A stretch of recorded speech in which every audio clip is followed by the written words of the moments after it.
আজকে আমরা কথা বলবো অ্যাড এর লার্নিং ফেজ নিয়ে। অনেকেই জানতে চান, আমি যখন অ্যাড রান করি তখন লার্নিং ফেজ দেখায় যে আমার অ্যাডটা লার্নিং আছে।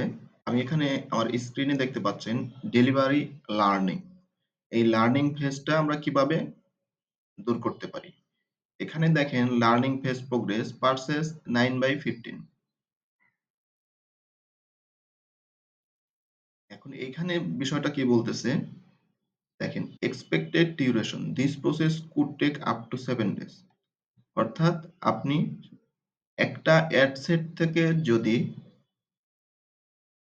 7 দিনের ভিতরে 50+ কনভার্সন নিয়ে আসতে পারেন, তাহলে এই লার্নিং ফেজ চলে যাবে।